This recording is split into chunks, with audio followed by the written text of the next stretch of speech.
Ken Whiting with Paddle TV, and in this video we're talking about kayaking on lakes. Now, lakes are one of the best places to go kayaking, but there's some things that you need to know in order to enjoy your time on the lakes, but also to stay safe while paddling on them. One of the greatest things about paddling on lakes is that you don't have to deal with current like you have to deal with on rivers. And current can be challenging and it creates hazards. But lakes, you do have to deal with the single biggest hazard of wind.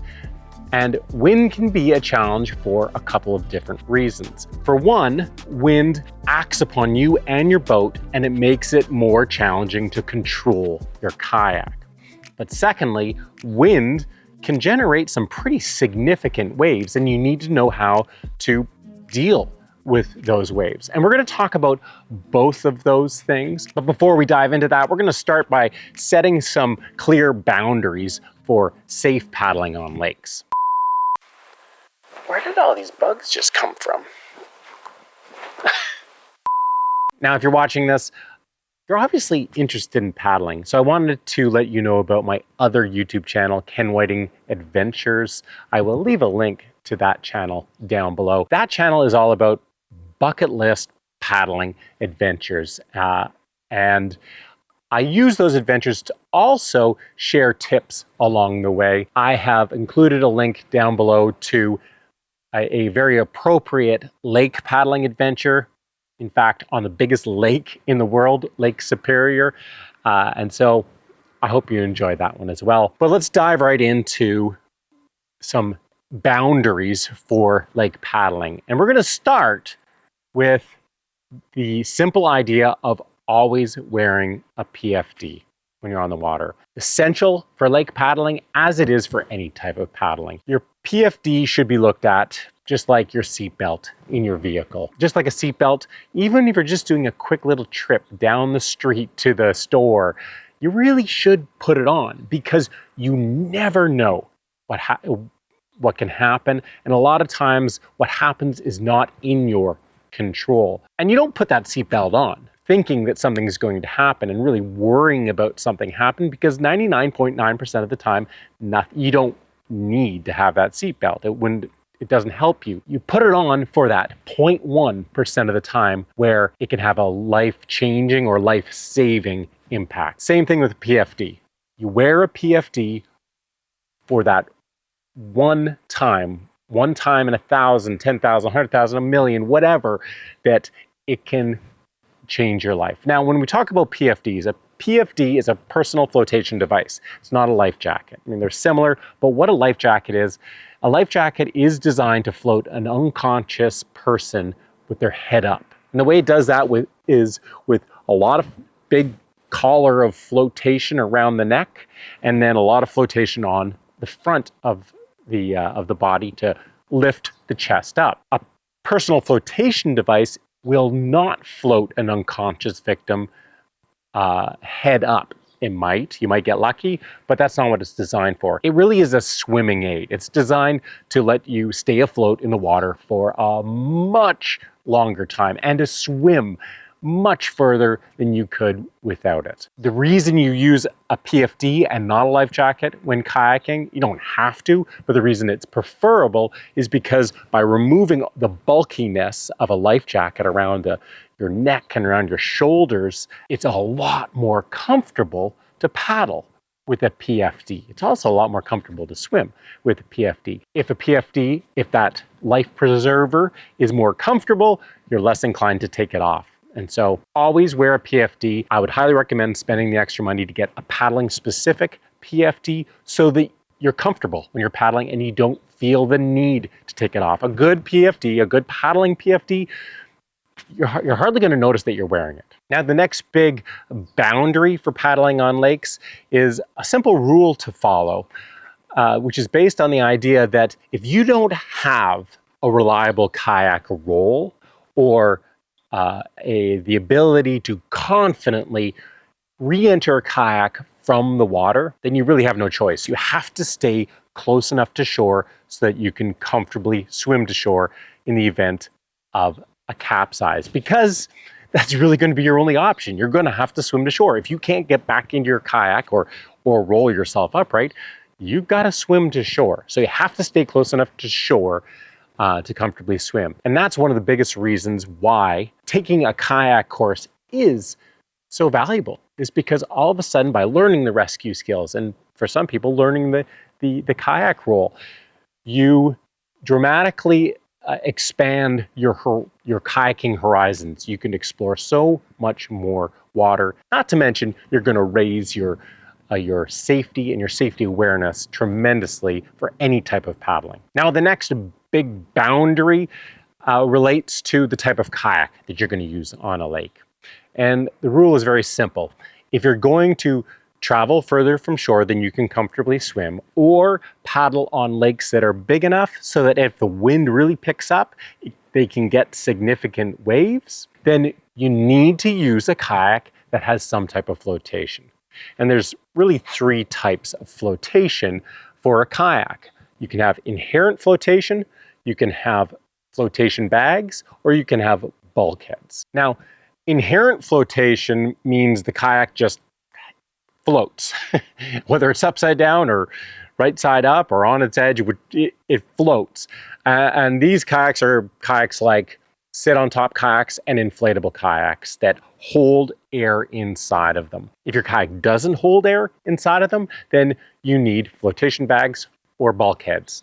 Now, bulkheads are the most common and best way to get flotation in your kayak, and your kayak will either have bulkheads or it won't. Higher end kayaks designed for going offshore or for rough water paddling will have, or they certainly should have, bulkheads. What's a bulkhead? Well, bulkheads are simply walls inside the kayak that separate the kayak into different compartments. And you usually have bulkheads, at least one bulkhead immediately behind the seat, which separates the whole back of the kayak into its own compartment, which is usually accessible by a hatch. The great thing there is that if you do capsize, only the cockpit and the front of the kayak is going to fill with water. The whole back of the kayak is going to be filled with air.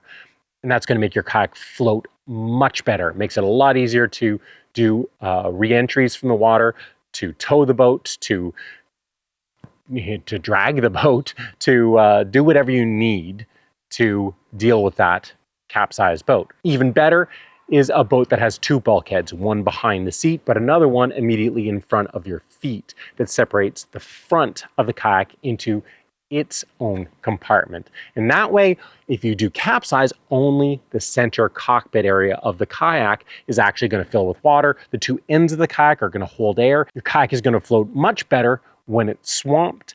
It's going to make whatever type of rescue or tow that you're doing that much easier. Now, if your kayak doesn't have bulkheads or inherent flotation and you want to paddle further from shore than you can comfortably swim, or you're going out into a lake that can get significant waves if the wind starts blowing, then you need to have flotation bags in that kayak. Flotation bags are pretty self-explanatory. They're simply airbags that go inside your kayak so that your kayak will float and not as much water can come into your kayak. Now, another real consideration when it comes to the type of kayak you're using, if you're going to be paddling further from shore than you can comfortably swim, or paddling on a lake that's large enough to get significant waves if the wind really starts blowing, is paddling a kayak that accommodates a skirt. Because using a skirt will prevent water from getting into your kayak when you're paddling in wavy conditions. So now let's talk about the effect of wind on you and your boat and how to deal with it.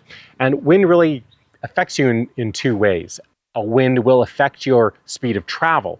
If you're dealing with headwind, it's going to slow you down. If you're dealing with a tailwind, it's going to potentially speed you up as you get a push from behind. Now, if you deal with a wind from the side, it's going to push your kayak sideways as well.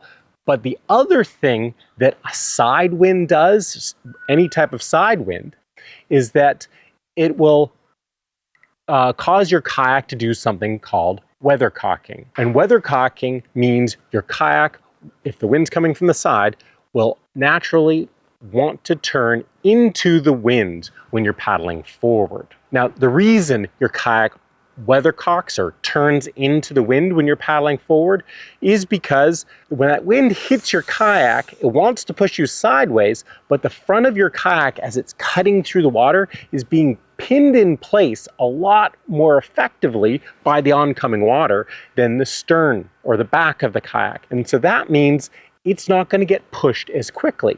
And so they both get pushed, but the back gets pushed faster. The effect of that is that the kayak is always turning into the wind. That's why kayaks come, or that's one of the big reasons that kayaks can come with either rudders or skegs. It's to mitigate the effect of wind. When you have a rudder or you drop a skeg in at the back of your kayak, all of a sudden that's holding your back the stern of your kayak more securely. So now the back is being pushed at the same rate as the front of your kayak, and your kayak will go straight. If you pull the rudder up or pull the skeg up, the back of your kayak can be pushed quicker, and once again, you'll start weathercocking. So that's the impact that wind has on you and your boat, and not surprisingly, the stronger the wind is, the more of an impact it will have. As a general rule, I would say that if the wind is blowing 15 miles per hour, 25 kilometers per hour or more, it's generally not worth going paddling because it's just going to be too much work. Now, if you're in a sea kayak that's faster and deals better with wind, you might be able to go out in slightly stronger wind if you have the experience. But if you're in a recreational kayak that doesn't deal well with wind, you probably won't even want to go out in winds that strong. And this is only amplified by the fact that winds and strong winds create waves on lakes. And that's what we're going to talk about now, is how to deal with the waves that you encounter on lakes. Now, depending on the size of the lake you're paddling on, you can get some pretty big waves on lakes. The fetch is what really dictates how big the waves can get. And the fetch is the distance that the wind has to push on the lake. And so the longer the distance the wind has, the water distance the wind can push on the lake, the bigger the waves you can get. And so what that means is if you have a long and skinny lake, if the wind's coming from the side, well, the wind's only acting on a very small, pushing across a very small part of that lake, you're not going to get very big waves. But that same lake, if the wind's coming right down the middle of the lake, the long way, the fetch is great, and you can get some very big waves on that lake. And so lake shape, lake size, direction of the wind all play roles in the size of the waves that you can get. Some lakes, like the Great Lakes, or the Great Lakes are massive lakes. They act almost like seas, but even large lakes, you have to expect that if the wind starts blowing, you're going to get sizable waves. And so how do you deal with those? Well, the first way to deal with paddling in significant waves is to take a sea kayaking course, because these are real conditions that you're dealing with. They're hazardous because they can definitely capsize you, and swimming in waves in rough conditions is extremely difficult. If you want to paddle in these types of conditions, I can't stress enough how important, how much value you'll get out of taking a sea kayaking course. That being said, headwinds are difficult to paddle into. It's hard to paddle into the wind, but at the same time, it's paddling into the waves that headwinds create is one of the easiest types of rough water paddling that you can do, because you see the waves coming in. You have lots of time to prepare yourself for those waves coming in. And when you hit waves straight on, it's a lot more stable. It's just a lot easier to deal with, even if those waves get so big that they actually start breaking and you have to punch through those waves. Hitting them straight on is the safest way to break through a wave. It's the side waves that are coming in from any type of side angle and or from behind you that are much more challenging to deal with. And there's no real rule or specific technique for dealing with waves that are coming in from the side or from behind you. You just need to stay aware of them. Keep your eyes on those waves so you're not surprised by one that's building up and breaking on you. You need to stay loose in the hips. That's probably the most important thing, is allowing your boat to roll, to go with the flow while you keep your head and upper body centered over the kayak. And the only way you can do that is by staying relaxed and loose, in particular in the hips, so that your lower body and your upper body can work independently but cooperatively with each other to keep your head centered over your kayak, regardless of the angle that your kayak's on. Now, as appealing as the idea of a tailwind is to speed you along in the direction that you're going, if you're dealing with waves, tailwinds can be the trickiest conditions to deal with because you don't see the waves coming from behind. You do have to look behind you. You want to keep your eyes on those waves as much as possible so that you don't get surprised, but you have to look where you're going too. And so inevitably you're going to be reacting to the waves that are hitting your kayak. I experienced this to a really high degree on my last big trip on Lake Superior. I had a beautiful tailwind when I was doing a pretty major crossing, but it created these big waves that were constantly rolling in from behind, and I was on edge the whole time. It was a very nerve-wracking paddle simply because I didn't see these waves rolling in. As much as I looked back, I was constantly reacting, and it was hard to stay loose at the hips and just go with the flow. Now, that full crossing is something you can watch on my other channel, Ken Whiting Adventures, so check that one out. While wind is the biggest issue when you're paddling on lakes, there are other couple of hazards to be aware of. First one being lightning. Thunderstorms and lightning, you just can't mess around with lightning. At the first signs of lightning in the area, get off the lake. Thunderstorms roll through very quickly, let it pass, and the lightning go away before you hop back on the water. The other big hazard on lakes can be powerboat traffic. Some lakes have enormous amounts of powerboat traffic. If you're paddling on a lake like that, you have to accept the fact that you are slower, not nearly as maneuverable. You're not going to be able to get out of the way of powerboat traffic. And so you need to avoid the high traffic areas, wear bright colors so that you're visible, and just don't expect that powerboaters always see you. So there you have it, a thorough breakdown of what you need to know for paddling on lakes. You know, lakes are great places to paddle, but don't forget that the bigger the lakes are, the bigger the potential hazards are. And so if you're going to be paddling on bigger lakes, take a sea kayaking course or a kayak rescue course and arm yourself with some safety knowledge and some skills that will let you deal with the situations that could pop up. And more importantly, it'll open up a whole new world of paddling opportunities for you. Thanks for watching. Hope you guys have enjoyed this video. If you have, give it a thumbs up.